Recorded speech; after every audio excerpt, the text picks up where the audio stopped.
In the preceding lecture, I tried to give you an idea of an initiation of a kind which ought not to exist according to our valuation of human nature.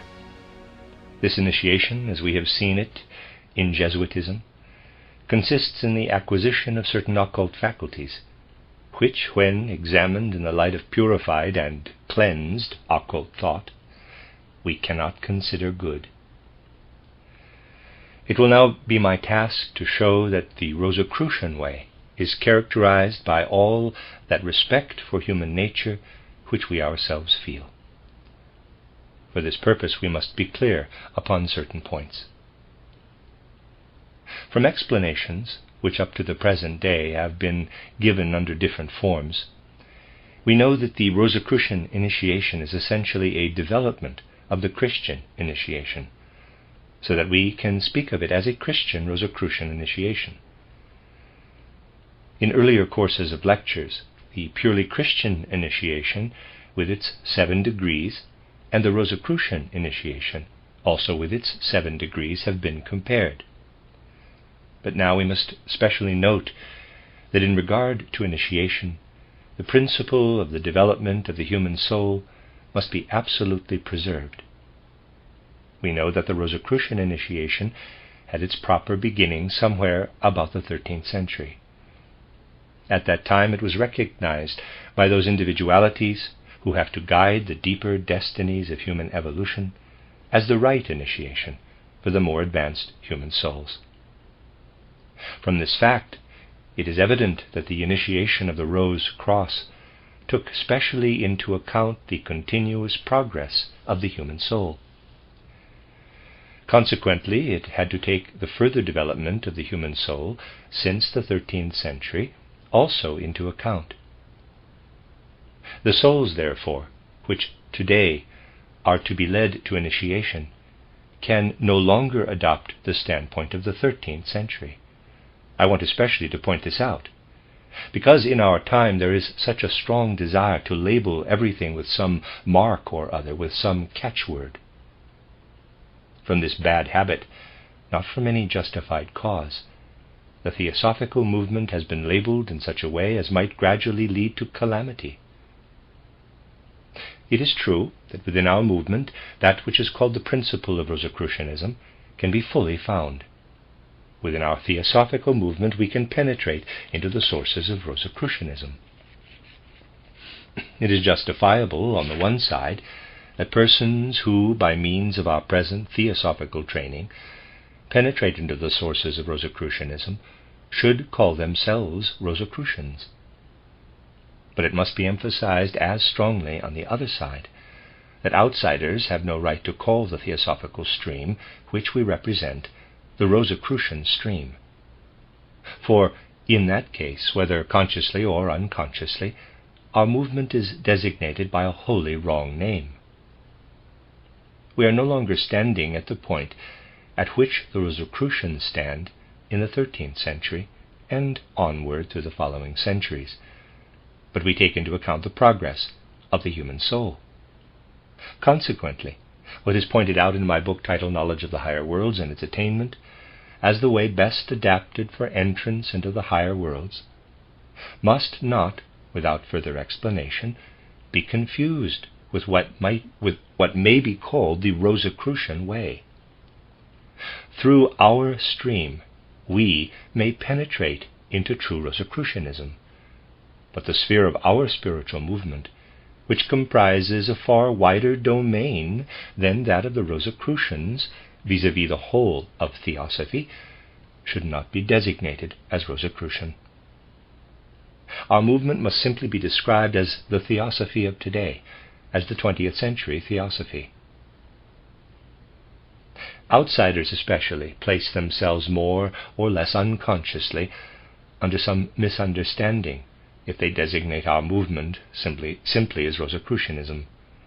It must, however, be characteristic of us as a preeminently Rosicrucian achievement since the dawn of modern occult spiritual life in the 13th century that all present-day initiation is bound to recognize and treasure, in the deepest sense of the word, as something independent within the innermost recesses of the human being, that which we designate as man's holy of holies, his will center.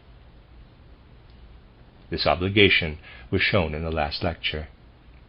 And because through the occult methods characterized in that lecture, the will of the person is overcome, enslaved, and directed along a predetermined path, on this account true occultism must studiously avoid that path.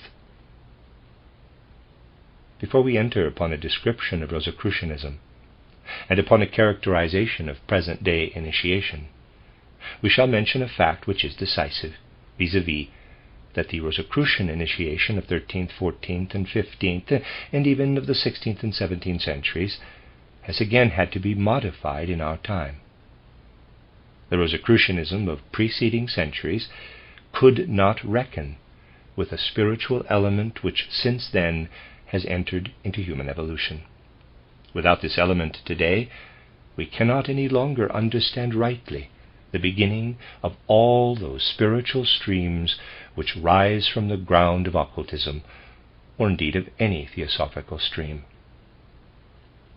For reasons which we shall see more exactly in the course of these lectures, the teaching of reincarnation and karma, of repeated earth lives, which today must stand as the very starting point of theosophic knowledge, could not, through many centuries, be included in the external, the exoteric teachings of Christianity.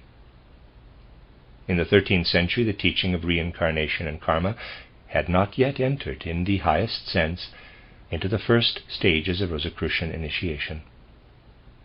One might attain as far as the 4th or 5th degree of Rosicrucianism.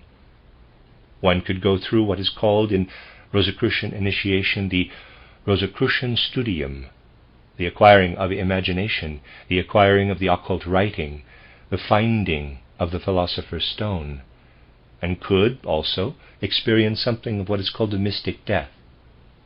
One could come as far as this stage and acquire exceptionally high occult knowledge, and yet not necessarily have attained to full clearness concerning the illuminating teachings of reincarnation and karma. We must clearly understand that as today, owing to the progress of mankind in thinking, thought forms have entered into this thinking, through which, if we only think logically, matters can now easily be thought out exoterically. We can come unconditionally to the recognition of repeated earth lives, and therewith to the recognition of the idea of karma. The words spoken by Strader in my second Rosicrucian drama, The Soul's Probation, vis-a-vis that the logical thinker of today, if he does not want to break with all that the thought forms of the last century have brought, must come finally to the recognition of karma and reincarnation, are absolutely true of present-day spiritual life. Just because this knowledge is something that has slowly been prepared and is rooted in the depth of our spiritual life, it appears naturally, little by little, in Western intellectual life. It is remarkable how many eminent thinkers, pursuing independent lines of thought, have felt the necessity of recognizing repeated earth lives. We need only call attention to many things which either intentionally or unintentionally are quite forgotten in our present-day literature. Take, for example, what we meet in so wonderful a way in Lessing's title, Education of the Human Race. We see how Lessing, that great spirit of the 18th century, who at the zenith of his life gathered up the sum of his thoughts and wrote the Education of the Human Race, came as by inspiration to the thought of repeated earth lives. The idea of reincarnation comes into modern life as by inner necessity, and must be taken into consideration. Certainly it must be considered differently from an idea in natural history or in modern cultural life. In such a case, refuge is taken in the familiar saying that with old people, though in earlier life they may have been keen thinkers, there is always some allowance to be made. And even as regards Lessing, though we may appreciate him in his earlier works, we must allow that in later years, when he came to the idea of repeated earth lives, he had become somewhat feeble. In more recent times, also the idea of reincarnation occurs sporadically. Droesbach, a psychologist of the 19th century, has spoken of it as was only possible in the last century. Without occultism, simply through observation of what nature offers, Droesbach tried in his own way as psychologist to establish the idea of repeated earth lives. Further, in the middle of last century, a small society offered a prize for the best essay on the immortality of the soul. The prize essay of Wiedemann endeavored, in accordance with the idea of repeated earth lives, to prove the immortality of the soul.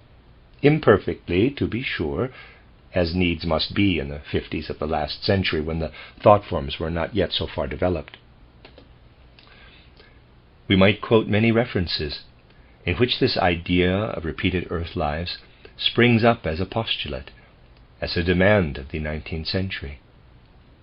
Consequently, in my little book titled Reincarnation and Karma, and also in my book titled Theosophy, the idea of repeated earth lives and of karma could be further developed in connection with the thought forms of natural science. In my books, these thought forms are worked out with reference to human individuality, in contrast with the animal species. We must, however, be clear that there is an immense difference between the way in which, in the West, men simply through thought have come to this idea, and the way in which it is presented in Buddhism. It is most interesting to cast a glance at the way in which Lessing, in his title Education of the Human Race, came upon the conception of reincarnation. Of course, we are not comparing ideas only. We are also contrasting in European thought and in Buddhism the way in which those ideas are reached. The way in which Lessing came upon the idea of reincarnation is by no means generally recognized. How did he come upon it? We can see quite clearly how he came upon it when we study the education of the human race. It is undeniable that in the evolution of humanity, progress in the strictest sense of the word can be observed. Lessing expresses himself as follows: this progress is an education of humanity by the divine powers. He says further, God gave into man's hand a first elementary book, the Old Testament. Thereby a certain stage of human evolution was established. When the human race was further advanced, there came the second elementary book, the New Testament. And then Lessing sees in our time something that goes beyond the New Testament, an independent feeling of the human soul for the true, the good, and the beautiful. This is for him a third stage in the education of the human race. The thought of the education of the human race by the divine powers is worked out in a lofty style. The question arises in Lessing's mind, what is the one and only explanation of this progress? He cannot explain it otherwise than by allowing each soul to take a part in each epoch of human civilization. That is, if progress in human evolution is to have any meaning at all. For there would be no meaning in it if one soul lived only in the epoch of Old Testament civilization and another soul only in the New Testament epoch. There is only meaning in it if souls are taken through all epochs of civilization and share in all stages of human education. In other words, if the soul lives through repeated earth lives, the progressive education of the human race has the right significance. Thus the idea of repeated earth lives springs up in Lessing's mind as one that is destined for man. For in a deeper sense, the following lies at the base of Lessing's idea. If a soul was incarnated at the time of the Old Testament, it took into itself that of which it was then capable. And when it reappears later on, it brings over the fruits of that preceding life into the next, the fruits of the second life again into the following, and so on. Thus, the successive stages in evolution are interdependent, interdependent, and what a soul has acquired for itself, it has not merely for itself, but for the whole of humanity. Humanity is a great organism, and for Lessing, reincarnation becomes necessary, so that the whole of the human race can push forward. It is historical evolution, the concern of the whole of humanity, which Lessing takes as his starting point. From this starting point, he is impelled to the recognition of reincarnation. It is otherwise if we trace out the same idea in Buddhism. There, the person is concerned merely with himself, with his own soul. There, the individual soul says to itself, quote, "I am placed in the world of Maya. Desire brought me into the world of Maya. And in the course of repeated incarnations, I free myself as an individual soul from the necessity of earthly incarnations." This is a concern of the single individual. Here the gaze is centered on the single individual. That is the great difference in the paths.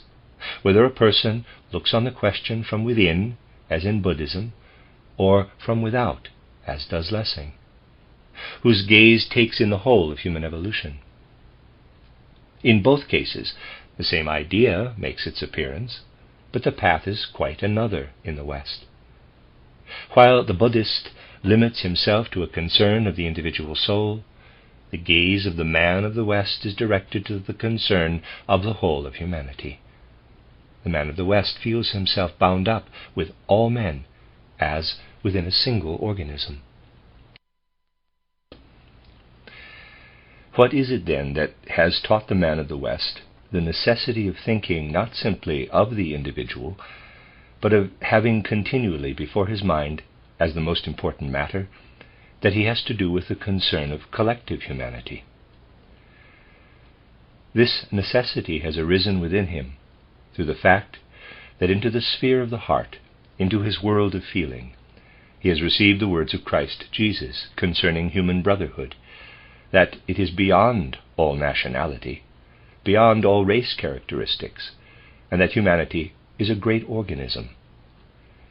Consequently, it is interesting to see how, in the case of Droesbach, of whom I spoke, his thinking, although it is certainly still imperfect, because the scientific ideas of the first half of the 19th century had not yet produced the corresponding thought forms, does not take the Buddhistic path, but a universal cosmic one. Droesbach begins from the thoughts of natural science and observes the soul in its cosmic aspect.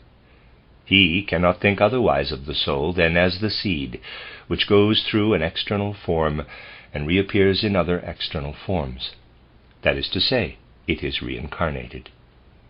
This thought arises in fantasy in the case of Droesbach, for he thinks that the world itself must be transformed, whereas Lessing certainly, justifiably, thought of short periods of time. Quite logically, too, does Wiedemann, in his prize essay, think of the immortality of the soul in reference to the question of reincarnation.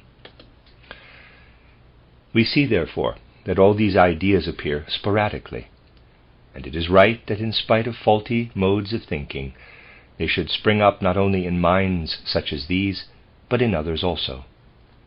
The great change in evolution which the human soul has undergone from the 18th to the 20th century is such that everyone today who begins the study of world progress must needs, before all else, make those thought forms his own, which lead quite naturally to the reception, to the making credible of the ideas of reincarnation and karma.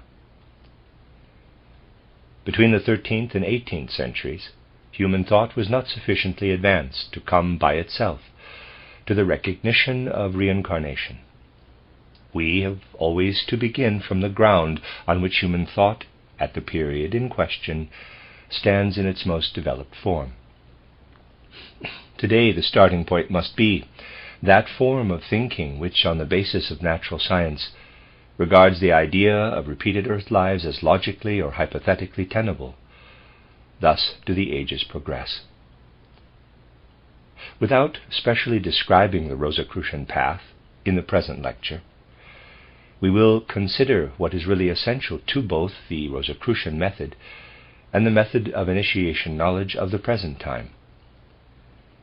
The characteristic of both is that everyone who gives advice and guidance for initiation values in the deepest sense the independence and the inviolability of the sphere of the human will. Hence the essential point is that through a quite special kind of moral culture, through a special kind of mental culture, the ordinary interweaving of the physical body, etheric body, astral body, and ego must be made other than it is by nature. And those directions which are given for the training of the moral feelings, as also the directions given for concentration in thinking, for meditation, all make finally for the one goal of loosening the spiritual structure in which the physical body and etheric body of man are connected, so that the etheric body does not remain so firmly fitted into the physical body as is naturally the case.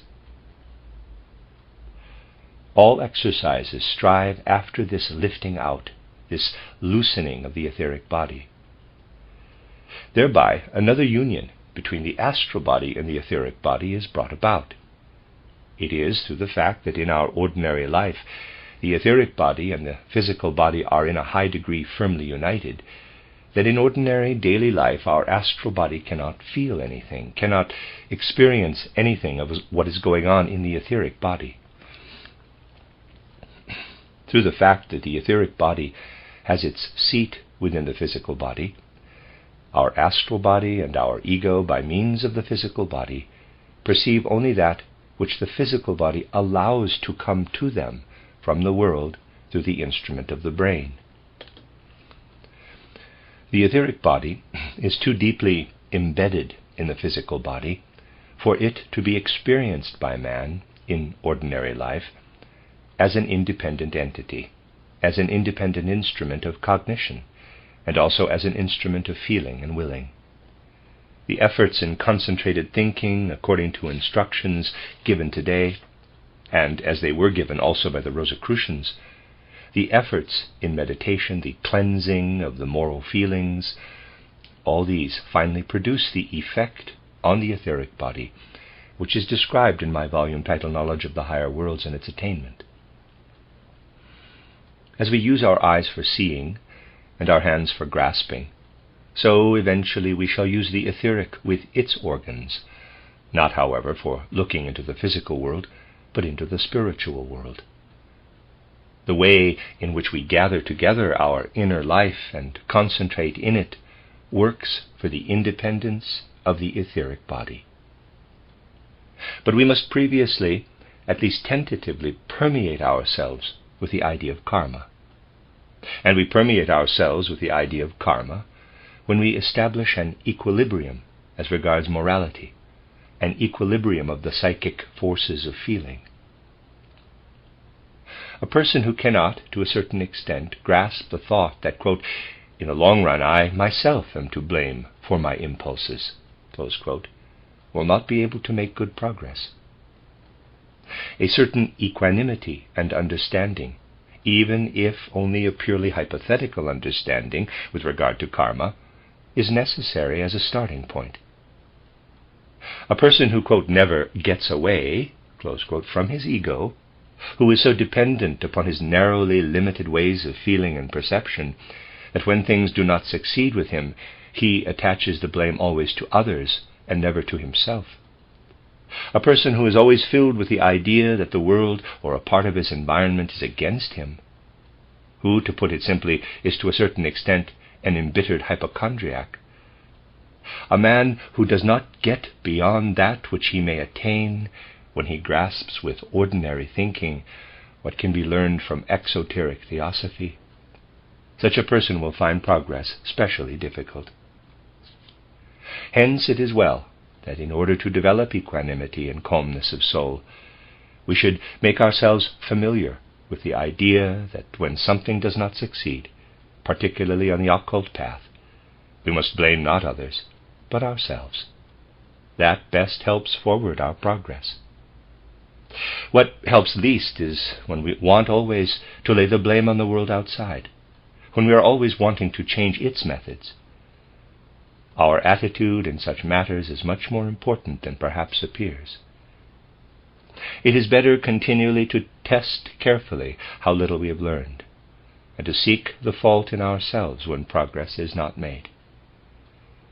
It is really a quite significant advance when we can make up our minds always to seek the fault in ourselves. Then we shall see that we make progress not only in things which lie beyond, but also in matters of external life. Those who have some experience of these things will at all times be able to testify that through the thought that the blame for non-success is to be laid upon oneself, they find something that makes even their external life easy and bearable. We shall get on much more easily with our environment when we can truly grasp this fact. We shall rise above much grumbling and hypochondria, above complaining and lamenting, and pursue our way more calmly. For we should reflect that in every true modern initiation, he who gives advice is under the strictest obligation not to penetrate into the inner sanctuary of the soul. From the first, in regard to the innermost part of the soul, we have ourselves to undertake something, and may not complain that perhaps we do not get the right advice. The advice may be right, and yet the results may not be satisfactory if we do not make the resolve indicated. This equanimity, this calmness, when we have once chosen, and the choosing ought to take place only as the result of a serious resolve, is a good ground on which meditation, by surrendering oneself to thoughts and feelings, can be built up. In all that stands on the foundation of Rosicrucianism, in all meditation and concentration, it is significant that we are directed not to dogma, but to what is universally human. By a bypath characterized in the preceding lecture, the start was made from that which had previously been given to man as personal mental content. But how would it have been if this personal content had had first to be proved through occult knowledge? What if such content were in no way firmly established beforehand? We must accept the basis upon which Rosicrucian principles stand, namely, that we are not in a position to decide upon anything which is only supported by external material documents. For example, the accounts of what took place as the event of Golgotha. We must learn to know these things first by the occult path. We may not assume them beforehand. On this account, the beginning should be made from the universally human, from that which can be justified by every soul. A glance into the great world, marveling at the revelation of light in the sun, S-U-N, feeling that what our eyes see of light is only the external veil of the light, its external revelation, or, as is said in Christian esotericism, the glory of the light, and then yielding oneself up to the thought that behind the external sensible light something quite different is hidden. All this is something fundamentally human. To think of, to gaze on the light spread out through infinite space, and then clearly to feel that in this infinitely extended element of the light something spiritual must live, something which weaves this web of light and space. To concentrate upon these thoughts, to live in them. Here we have something universally human, presented not through a dogma but through universal feeling. Or again, to perceive the warmth of nature, to feel how, through the universe, along with the warmth, something moves in which there is spirit. Then, out of certain relationships in our own organism, with the experiences of the feelings of love, to concentrate upon the thought how warmth can exist spiritually, how it lives pulsing through the world. Then to sink oneself into that which we can learn from intuitions given to us by modern occult teaching. Then to take counsel with those who know something in this sphere of thought regarding concentration in the right way upon thoughts which are world thoughts, cosmic thoughts. Then, further, the ennobling, the cleansing of the moral perceptions. whereby we attain to the understanding that that which we feel to be moral is reality, and whereby we rise above the prejudice that our moral perceptions are something transitory. Thus it is clear that what we now feel lives on, is stamped into us as a moral entity. We learn to feel the responsibility of being placed as a conscious being in the world with that which is our moral feeling. All esoteric life is really directed to that which is common to humanity.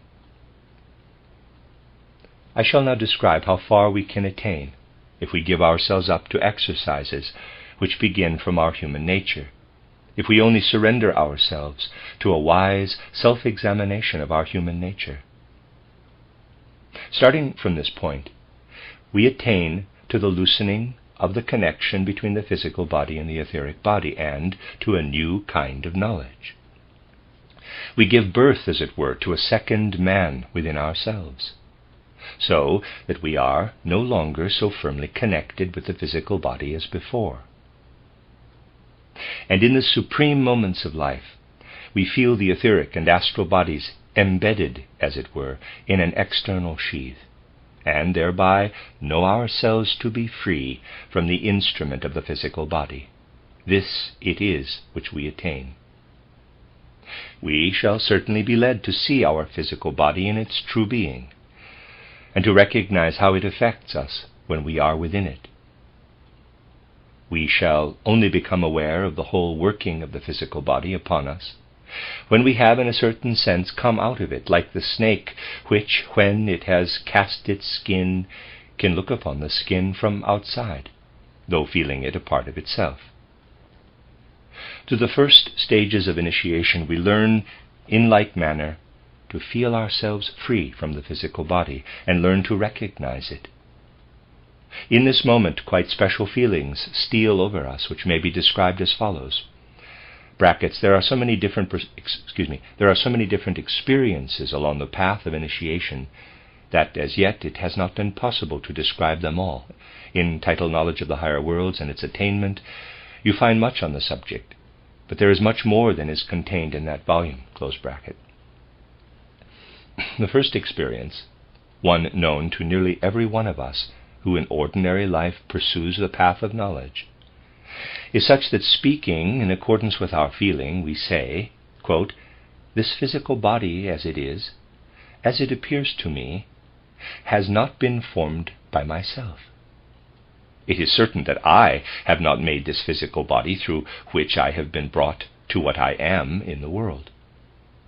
If I had not this body, the ego, which I now regard as my great ideal, would not have arisen within me. I have become what I am only through having kept my physical body riveted upon me." Close quote.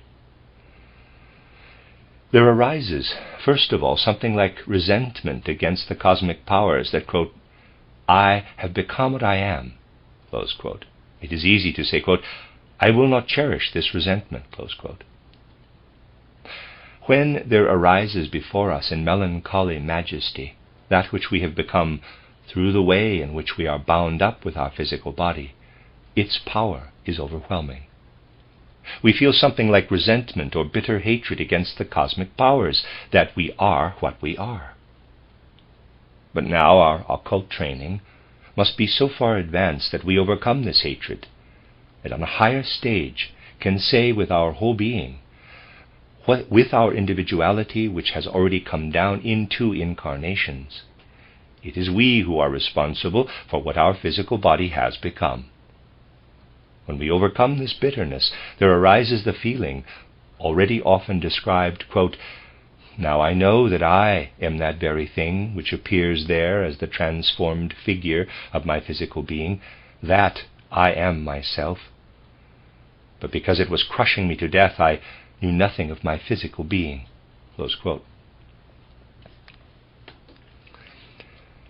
We stand here before the significant meeting with the guardian of the threshold.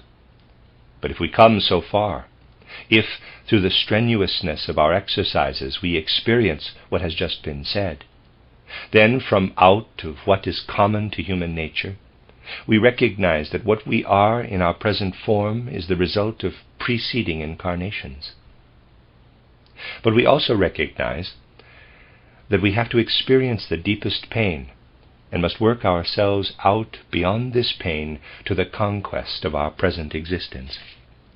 And for every man who is sufficiently far advanced and has experienced these feelings in all their intensity, who has looked upon the guardian of the threshold, there arises of necessity an imaginative picture, a picture which is not painted by constraint, as in Jesuitism, from that which stands in the Bible, but which each man experiences through that which he has felt in common with all mankind, that which he is.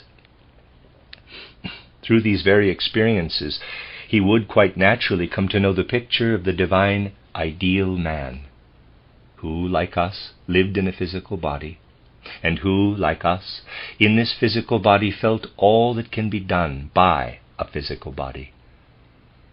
The temptations, the picture of the temptation that is presented to us in the Synoptic Gospels, the leading of Christ Jesus to the mountain, the promise of all external realities, the desire to cling to the outer realities, the temptation to remain attached to matter, in short, the temptation to remain with the guardian of the threshold and not to pass beyond him, appears to us in the great imaginative picture which would have presented itself even if we had never heard of the Gospels. That is, Christ Jesus standing on the mountain and the tempter beside him. And then we know that he who wrote the story of the temptation has depicted his own experience as he saw in the Spirit Christ Jesus and the tempter. Then we know that it is true, in the Spirit it is true, that the writer of the Gospel has described something that we ourselves can experience, even though we know nothing of the Gospels. Thus we shall be led to a picture which is similar to the picture in the Gospels.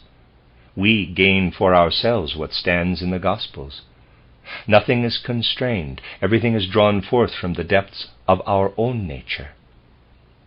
We proceed from what is common to humanity and bring forth the Gospels afresh through our occult life. We feel ourselves one with the writers of the Gospels. Then there arises within us another feeling, a next step in the occult path. We feel how the tempter who appeared there has grown into a mighty being who is behind all the phenomena of the world. Yes, we learn indeed to know the tempter, but we learn by degrees, in a certain way, to value him. We learn to say, quote, the world which spreads itself out before us, be it Maya or something else, has its right to exist. It has revealed something to us, close quote. Then there comes a second feeling, which again can be described as a quite concrete one. In the case of every person who fulfills the conditions of a Rosicrucian initiation, the feeling arises, quote, we belong to the Spirit who lives in all things, and with whom we have to reckon. We cannot in the least comprehend the Spirit if we do not surrender ourselves to it, close quote. Then fear comes over us. We experience fear such as every real knower must go through, a feeling for the greatness of the cosmic spirit which pervades the world. We are in the presence of this greatness, and we feel our own powerlessness. We feel also what we might have become in the course of the earth's progress, or indeed in that of the cosmos. We feel our own impotent existence, which is so far removed from divine existence. We feel fear in the face of the ideal which we must come to resemble, and before the greatness of the effort which is to lead us to that ideal. As through esotericism we must feel the whole greatness of the effort, so must we feel this fear as a struggle which we take upon ourselves, a struggle with the spirit of the cosmos.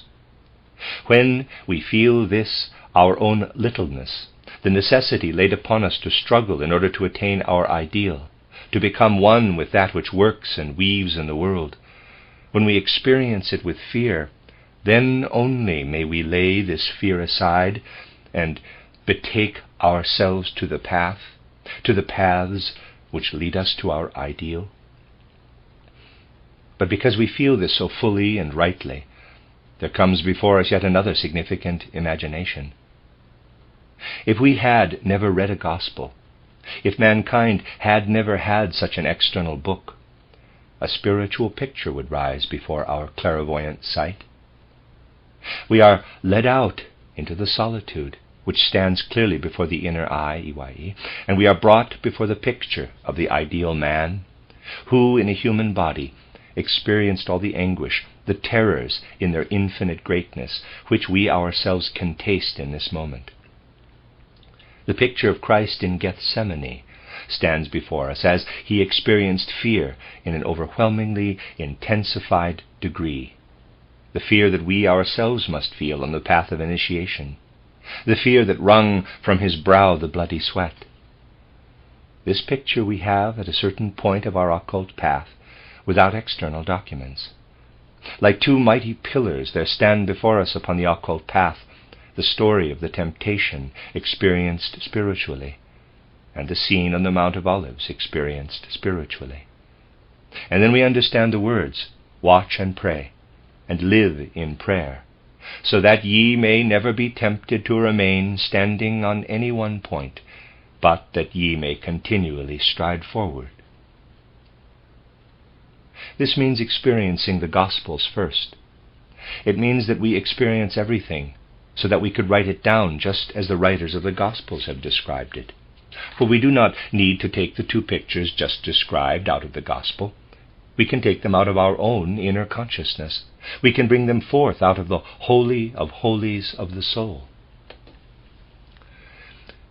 No teacher is needed to come and say, quote, you must place before yourselves in imagination the temptation, the scene on the Mount of Olives, close quote. We need only to place before ourselves that which in our consciousness can be developed in meditation, as purification of our common human feelings. Then, without constraint from anyone, we can call forth the imaginations which are contained in the Gospel. The Jesuit spiritual movement described in the preceding lecture was such that the pupil had the Gospels given to him first, and afterward experienced what was set forth in the Gospels. The path described in the present lecture shows that when a man has betaken himself to the path of the spiritual life, he first occultly experiences that which is connected with his own life, and thereby can experience to himself the pictures, the imaginations of the Gospels,